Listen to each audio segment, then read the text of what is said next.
नमस्कार, स्वागत है आपका हमारी कहानी में। मैं एक विधवा थी।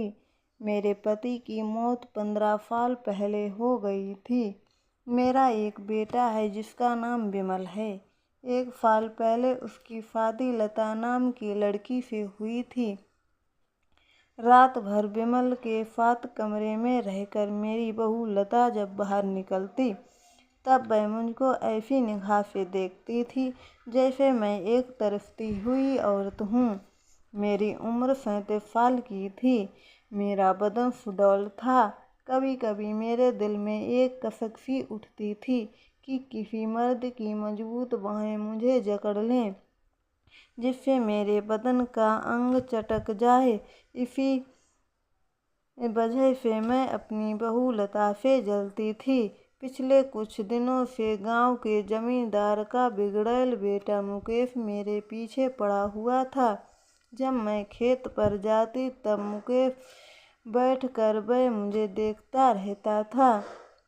मुझको ये अच्छा लगता था और जानबूझकर कपड़े इस तरह ढीले छोड़ देती थी जिससे मेरे उभार दिखने लगते थे।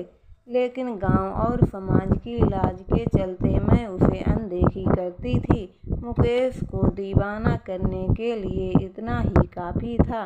मैं जानती थी कि मुकेश मेरे जिस्म से खेलना चाहता है। मन में मेरा भी होता था, लेकिन समाज के डर से मैं इच्छा को दबा कर रखती थी। एक दिन शाम का समय था। हल्की बारिश शुरू हो गई थी। मैं सोच रही थी कि जमींदार के खेत में बई पूरी करके मैं घर आ जाऊं। इंतजार तो था ही। मुकेश भी ऐसे ही मौके के इंतजार में था। उसने पीछे से आकर मुझको जकड़ लिया। मैं कसमसाई और चिल्लाने लगी की कोशिश भी की। फिर मेरा बदन जो लंबे समय से इस जकड़न का इंतजार कर रहा था वो निढाल हो गया। मुकेश के छुअन से मैं मदहोश होने लगी। वह मुझको अपनी बाहों में भरकर मेरे पूरे बदन को चूमने लगा और मेरे जिस्म से खेलने लगा। फिर जब वह शांत होकर मुझसे अलग हुआ तब मुझको लोक लाज की चिंता हुई। मैंने जैसे तैसे अपने आप को समेटा और जोर जोर से रोते हुए सरपंच के घर गई और आप बीती सुनाने लगी। लेकिन मुकेश की दबंगई के आगे कोई मुंह नहीं खोल रहा था। उधर जब बात मेरे घर तक पहुंची तो मेरा बेटा विमल और बहू लता भी सरपंच के यहाँ पहुंच गए। मैं रो रही थी, लेकिन लता से आंखें मिलाते ही एक कुटिल मुस्कान मेरे चेहरे पर फैल गई। गांव में चौपाल बैठ गई थी। सरपंच और 3 पंच इकट्ठा हो गए थे। मैं एक तरफ खड़ी तो थी, दूसरी तरफ मुकेश था। गांव के और भी लोग वहां मौजूद थे। गांव के एक बुजुर्ग ने बात को आगे बढ़ाते हुए कहा, जो हुआ सो हुआ। अब ममता जो बोलेगी वही सबको मंजूर होगा। तभी मुकेश के भाई पवन ने कहा, हाँ ममता बोल, कितना पैसा लेगी? बात तो यहीं ख़त्म कर देते हैं। पैसों की बात सुनते ही लता खुश हो गई कि सास 1-2 लाख रुपए मांग लें और घर का गरीबी दूर हो जाए।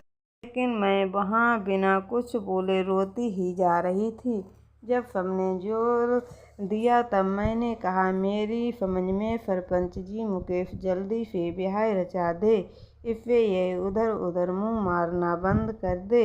मेरी बात पर सहमत तो सभी थे, पर मुकेश की हरकतों और बदनामी को देखते हुए भला कौन इसे अपनी बेटी देगा। इस बात पर सरपंच भी चुप हो गए। मुकेश अब 40 साल के आसपास हो चला, इसीलिए मैं चाहता था कि घरवाली मिल जाए तो जिंदगी सुकून से कट जाए। महेश ने कहा, ममता तुम्हारी बात सही है, लेकिन इसे कौन देगा अपनी बेटी? कांटा फंसता जा रहा था और चौपाल किसी नतीजे पर नहीं पहुंच रही थी।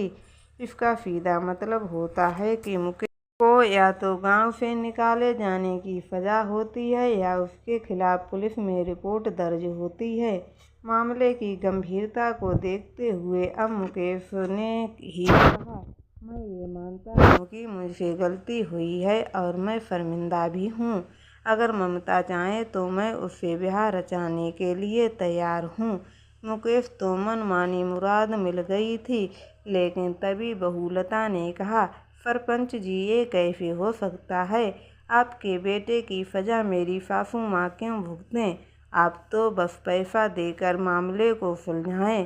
तब पवन ने कहा, हम ममता की बात सुनकर ही अब अपनी बात कहेंगे। मैंने कहा गांव की बात गांव में ही रहे, इसीलिए मैं दिल से तो नहीं लेकिन गांव की खातिर मुकेश का हाथ थामने को तैयार हूँ। सरपंच और चौपाल ने चैन की सांस ली। मेरी बहू लता अपना सिर पकड़कर वहीं बैठ गई। वही बेटा खुश था क्योंकि उसकी माँ को सहारा मिल गया था। अब माँ का अकेलापन दूर हो गया था। थोड़े दिनों के बाद ही हम दोनों की चुपचाप शादी करा दी गई। पहली रात मैं मुकेश के सीने से लगती हुए कह रही थी, विधवा होते ही औरत को अधूरी माना दिया जाता है, वह घुट घुट कर जीने को मजबूर होती है। अरे उसके होते ही। और फिर मेरी बहू लता उसकी निगाहों में हमेशा मेरी बेइज्जती की है।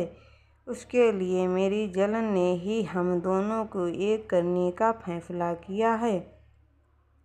खुशी में शराब और मुकेश की मजबूत होती पकड़ मुझको जीने का संबल दे रही थी और हम दोनों एक दूसरे से लिपट गए। जो खेत में हुआ था वही अब हुआ, पर हम दोनों को चिंता नहीं थी क्योंकि मैं मुकेश की पत्नी जो थी। तो दोस्तों, आपको ये कहानी कैसी लगी हमें कमेंट में ज़रूर बताएं एवं हमारे चैनल को सब्सक्राइब